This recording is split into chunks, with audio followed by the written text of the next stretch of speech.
Peeking from the left side is one of the many things you never should do in Apex Legends, because by peeking to the left instead of to the right, due to how the game is created, you need to expose that much more of your own body in order to actually see your enemy, compared to if you're just peeking from the right. Something else that you definitely never should do, which also is a massive pet peeve of mine, is landing on top of your teammates after jumping out of the dropship.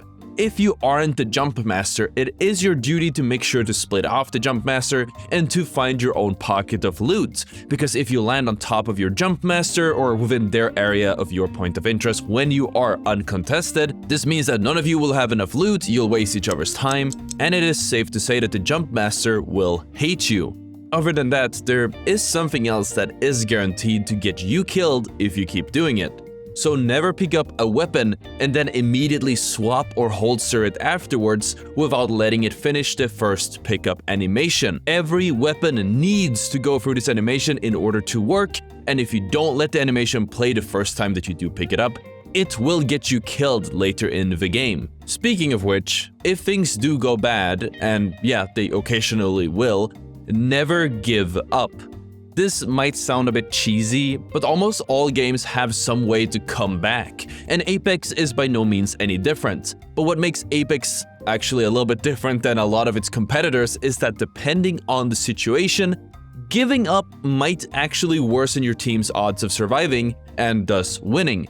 The first thing that comes to mind is the knockdown shield, because if you go down, you shouldn't just sit around and do nothing. Hold your knockdown shield up, try to be annoying if the enemy is trying to play the door, and just be an overall nuisance to the enemy while at the same time being a help to your teammates. Another added benefit of keeping your knockdown shield up and trying to stay alive for as long as possible is that you deny the armor swap. These small things will give your teammates the edge, and it might even allow them to clutch up and win the fight. But if you instead would have given up in this situation, you all would find yourselves back in the lobby. And if you've gone back to the lobby and you're back in the game, you have to keep this in mind or you'll find yourself dealing way less damage than you actually should. Never hipfire the Mastiff.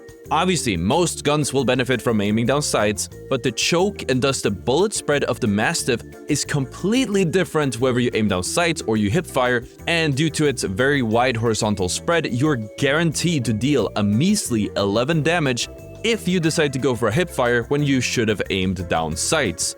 Some might assume that hipfiring with the Mastiff is okay because the Peacekeeper is fine and dandy to hipfire with, but you have to remember that the Peacekeeper's bullets come out in a star-shaped pattern where the center of where you are aiming will take the most damage, unlike the Mastiff.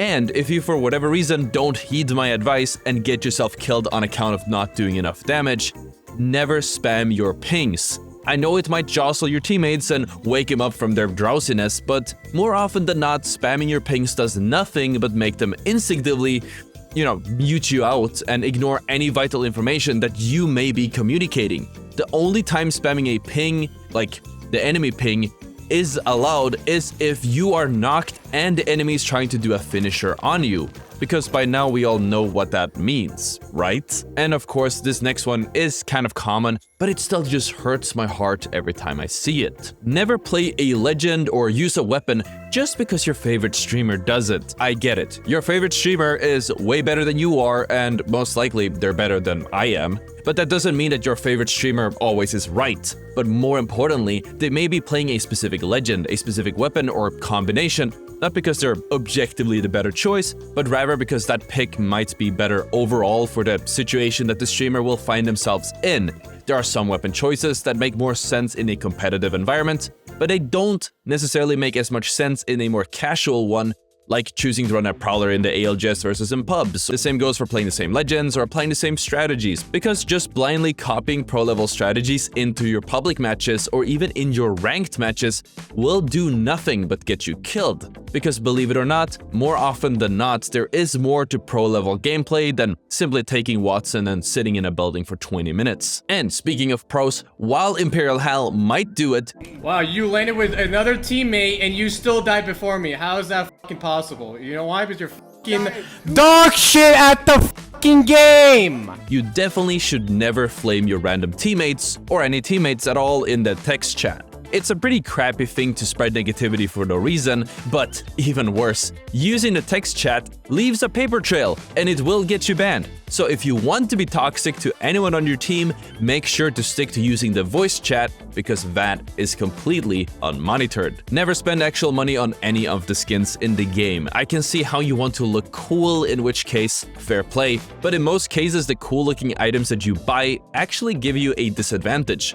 They usually make you easier to make out or track against the environment, and if we're talking about a weapon skin, odds are that the iron sights on that skin are the same or even worse. They may even be blocking some of the view you would have compared to a default skin. If you do end up spending money on any skins, make sure to get one of the pay-to-win skins, which I actually have made a video on, so make sure to check that out once you have the time.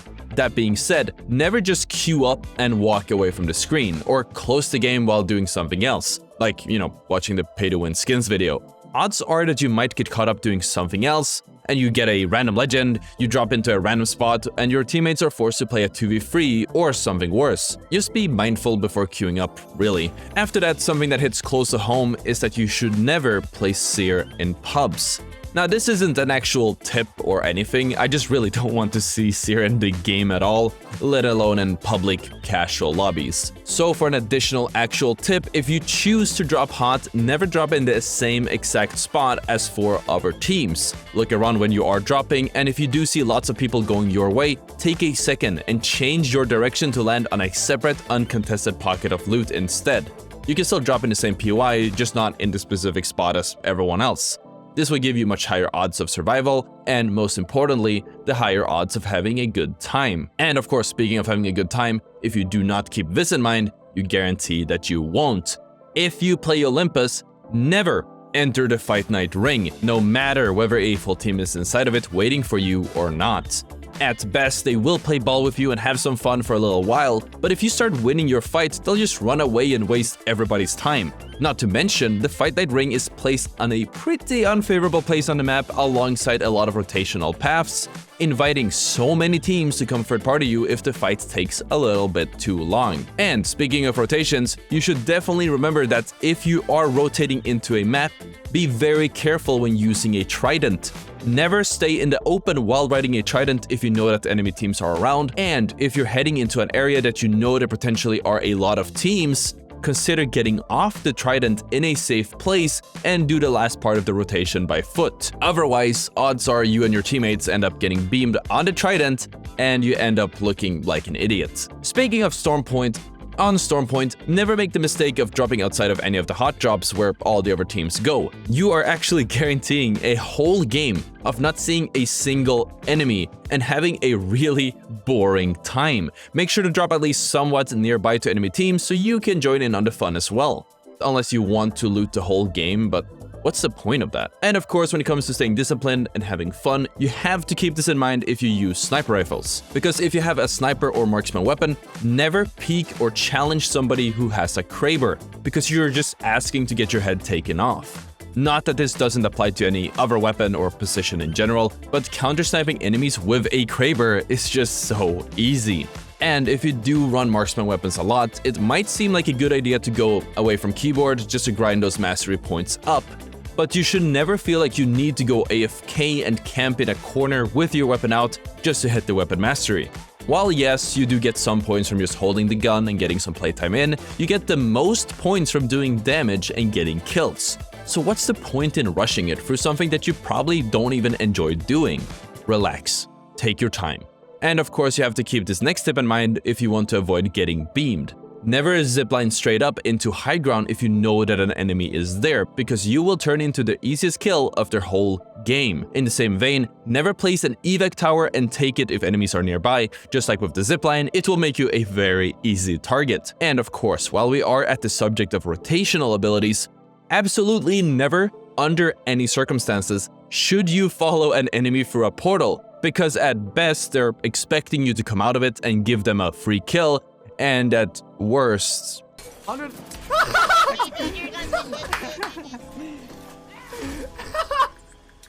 And of course, if you are cracked, never hold onto an armor just because it is of a higher rarity. Sure, your armor might be purple, but if it's broken, it's as useful as not having an armor at all, so quit being stingy and put on that white armor at least until the coast is clear, because if you just finished a fight, there is a pretty big chance that there's a third party right around the corner. Oh, hold on now, don't click out yet. Even though we did 21 lessons, as a thank you for watching all the way to the end, I'll actually add one more example of things that you never should do. And also, if you have made it this far, you probably enjoyed the video, so I would appreciate if you hit the like button and the subscribe button so you don't miss any of the banger videos. Anyways, the one additional thing that I see a lot of noobs dying for is actually kind of simple, but is still so commonly repeated that it's worth bringing up. It's jumping. Especially jumping mid-fight. Jumping is the most predictable move you can do when taking a fight in most shooters, because as soon as you are in the air, there's really only one way or one path that you can go. It's super easy to lock your sight on it and just follow the jump's trajectory. It's actually easier to beam somebody on a jumping arc than somebody who's just standing still, because somebody who stands still can still pull off a move in any direction, whereas the jumpy is locked in one predictable path. So instead of jumping mid-fight, work on strafing and playing cover and you'll survive for that much longer. And those were 21 of some very expensive lessons, plus a little bit of a bonus that I had to learn the very hard way, and hopefully now you're not gonna have to. Quick shout out to Ottr.coach if you guys do want some extra lessons to level up your gameplay, and if you guys have some additional tips for things that never should be done in Apex, make sure to let me know in the comments. If you want to get some more banger tips, check out the video on the screen. Thank you so much for watching, and I'll see you all tomorrow. Peace out.